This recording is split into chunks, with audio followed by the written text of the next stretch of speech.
Assalamualaikum warahmatullahi wabarakatuh. Halo semuanya, perkenalkan nama saya Adara Atifah Rachani. Nama saya Keira Sazia Naura Aryumi.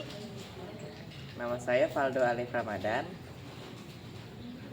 Hari ini kita akan mencari tahu lebih dalam tentang penyakit-penyakit reproduksi. Nah, untuk itu ikutin kita terus. Kita di sekolah lagi belajar sistem reproduksi ya?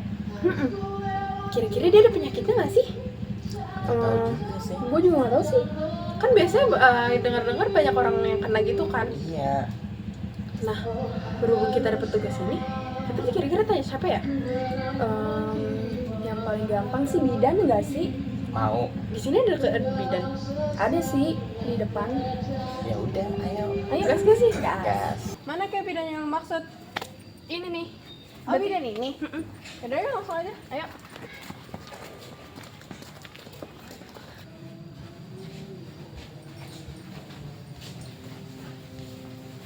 Assalamualaikum. Waalaikumsalam. Iya, ada yang bisa dibantu? Gini bidan, kita ada tugas tentang sistem reproduksi. Nah, untuk kelanjutannya, bidan bisa bantu kami nggak? Dari mana kalian? Dari SMP 246. Oh begitu. Boleh, silahkan yuk.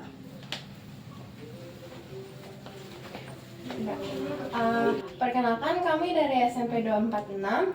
Kami akan mewawancarakan bidan untuk menanyakan tentang penyakit reproduksi.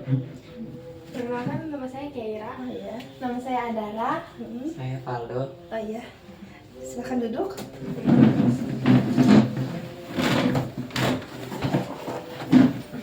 Izin Ibu, sudah berapa lama Ibu menjadi bidan dan Ibu bekerja di mana? Saya sudah menjadi bidan sejak tahun 2006, kurang lebih 19 tahun saya menjadi bidan, dan saat ini saya hanya berpraktik di rumah saja. Kalau boleh tahu, selama menjadi bidan di sini, penyakit reproduksi apa yang pernah ditangani? Penyakit reproduksi itu banyak ya. Sekali Ibu tanya ya, sistem reproduksi itu kalian tahu gak itu apa? Kalau setahu saya sih itu tuh tempat awal mulanya terjadi fertilisasi. Kalau menurut saya itu tempat masuknya sperma untuk menuju sel telur. Kalau aku sih tempat pembuatan sperma gitu sama alat kelamin. Kalau sistem reproduksi wanita itu apa aja? Tahu gak organ-organnya itu apa aja?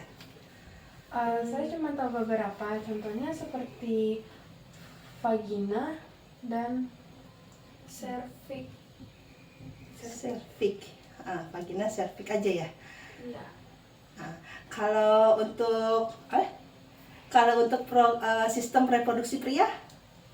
Yang saya tahu cuma beberapa seperti penis, Testis. Udah itu aja. Ini sekalian Ibu penkes ya. Jadi sistem reproduksi wanita itu ada beberapa, seperti tadi yang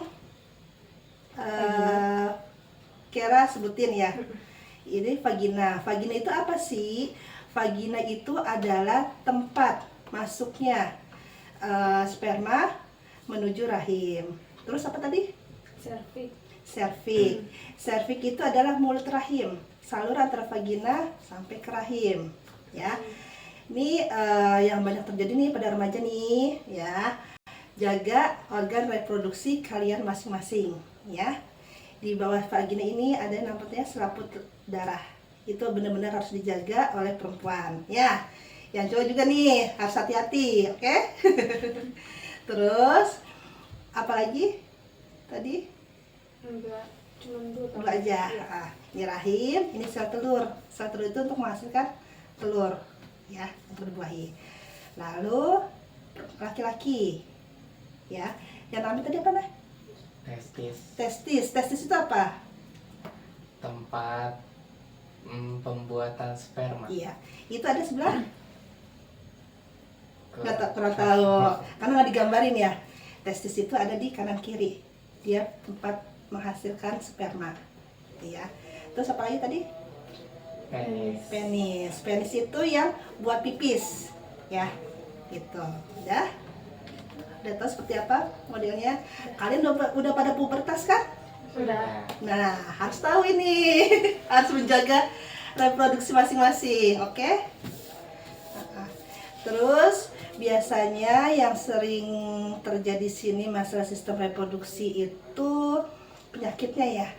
Kalian tahu nggak penyakitnya apa aja? Biasanya itu keputihan, Hmm. terus GO, Hmm. sama HIV ya? Iya, Hmm. HIV. Itu aja ya? Iya. Iya, benar. Keputihan, GO, dan HIV itu Sama epididymitis. epidemitis itu Iya, epididymitis. bagi cowok ya biasanya suka nahan pipis atau apa gitu karena bakteri atau jamur Iya. gitu. Terus ada juga yang pada saat pada perempuan ya itu dismenor. Tahu gak dismenor apa? Enggak. Nyeri saat haid yang sampai nggak bisa bangun, sampai pingsan, itu dismenor. Terus ada kista atau tumor, itu ada di rahim atau di saluran telur, ya. Kira-kira penyebab penyakit tersebut apa ya? Mm-mm. Penyebabnya kalian tahu gak? Penyebab sakit keputihan, HIV, terus apa tadi? Gonore, kista, tumor, itu apa aja?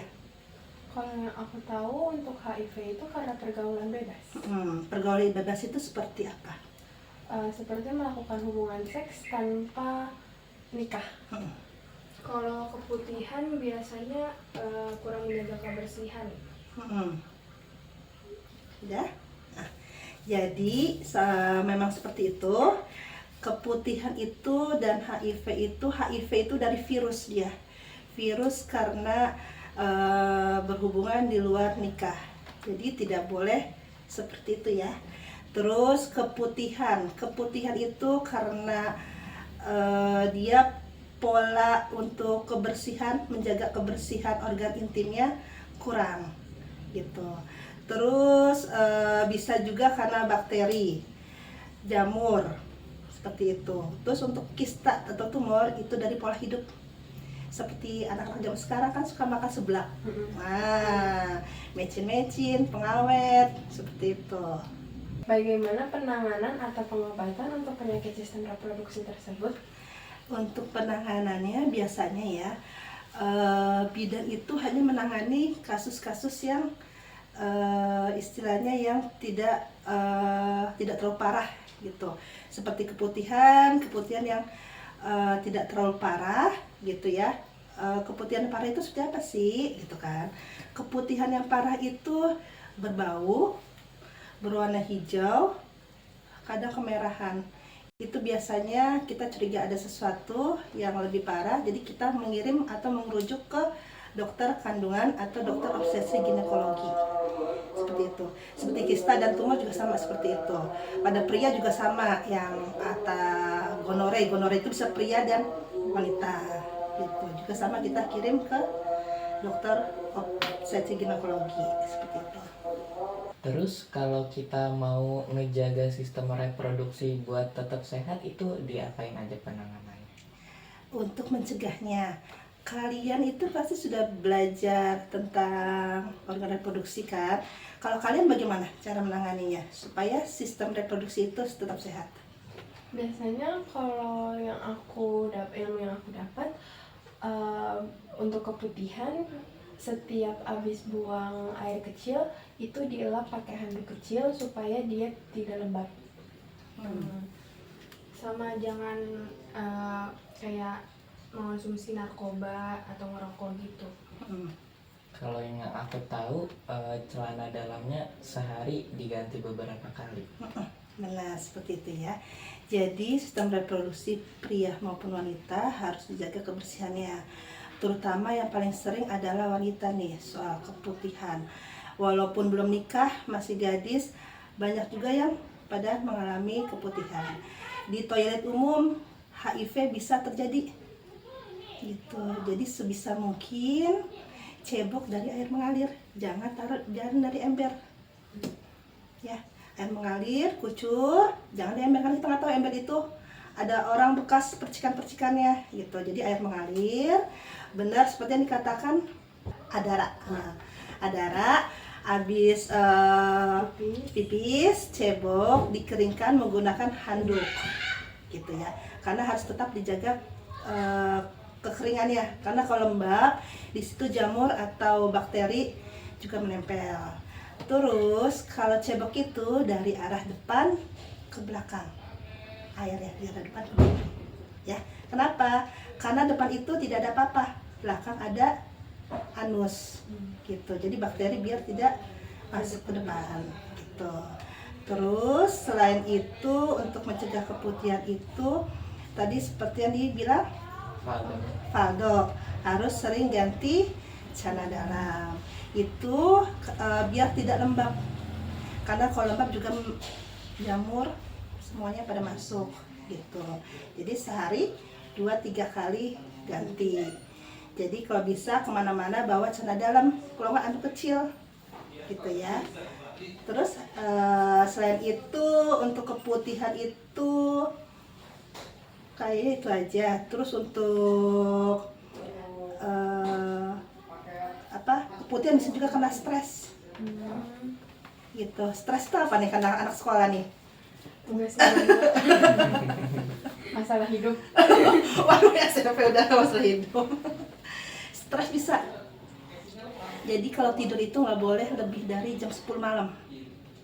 Ya, jam 10. Kalau mau ngerjain tugas malam, jam 10 udah tidur nyenyak, bangun jam 1 atau jam 2. Gitu, boleh dari situ ngerjain jam 2 atau jam 1. Sekali sholat malam, sekali ngerjain tugas sampai subuh tuh. Pokoknya jam 10 sampai jam 1 harus tidur lelap.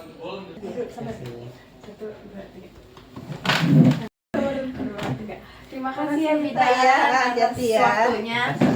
Pesan-pesan kami adalah ternyata masih banyak penyakit reproduksi yang kita tidak tahu. Bahkan penyakit tersebut bisa terjadi karena dari diri kita sendiri. Pesan kami adalah kita harus menjaga organ reproduksi kita untuk masa depan dan untuk kesehatan kita. Terima kasih.